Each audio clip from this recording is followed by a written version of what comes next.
បាទជំរាបសួរបងប្អូនវីដេអូនេះសូមផ្ដាំផ្ញើដល់លោកគ្រូសុងបញ្ញាឃើញភាព3គូត្រូវចិត្តនឹង2គូប្រចាំខ្ញុំ1គូគូទី1សុកធីប៉ាពេជ្រសម្បត្តិគាត់យកសុកធីដូចខ្ញុំ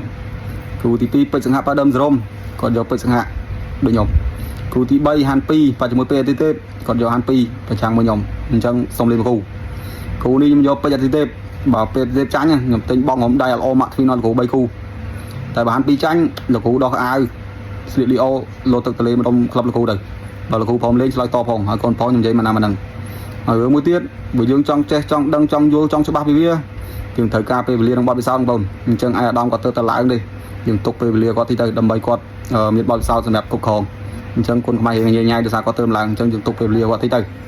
វាអាចនឹងល្អឡើងវិញហើយរឿងមួយទៀតបងប្អូនគាត់ថាកម្មវិធីគេចេះតែលើកកីឡាករតែ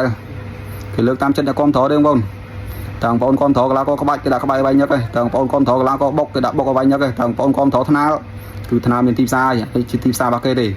ហើយខ្ញុំសម្រាប់ខ្ញុំទាំងក្បាច់ទាំងបុកខ្ញុំស្រឡាញ់ទាំងអស់តែពីច្រើនខ្ញុំរីគុណកីឡាករក្បាច់គឺកីឡាករបុកព្រោះកីឡាករបុកត្រូវការកម្លាំងច្រើនណាអញ្ចឹងបើយើងមានក្បាច់បន្តិចតួចយើងអត់សូវប្រើកម្លាំងទេអញ្ចឹងវានៅបានយូរតែបើយើងអស់កម្លាំងហើយកីឡាករបុកគឺប្រហែលថ្ងៃក្រោយអាហ្នឹងគឺខ្ញុំរីគុណដើម្បីស្ថាបនាទេខ្ញុំស្រឡាញ់ទាំងអស់ទាំងបុកទាំងក្បាច់នោះខ្ញុំស្រឡាញ់អស់គុណខ្មែរហើយសម្រាប់មួយទៀតមួយអាទិត្យពីរអាទិត្យនេះគឺខ្ញុំអត់សូវបានមើលបងដោយសារគុណខ្មែរញ៉ៃញ៉ៃខ្ញុំនៅចាប់អារម្មណ៍ដល់កម្មវិធីថ្ងៃ28មកកម្មវិធីនោះទៀតទេបើសិនជាគុណខ្មែរទៅញ៉ៃញ៉ៃខ្ញុំក៏អត់សូវតាមដានដែរខ្ញុំសម្រាប់ដែរទេព្រោះឯមកចាត់ញ៉ៃញ៉ៃចាំបាត់ញ៉ៃញ៉ៃចាំយើងលេងជាមួយគ្នាស្វាយៗទៀតអរគុណច្រើនបងប្អូន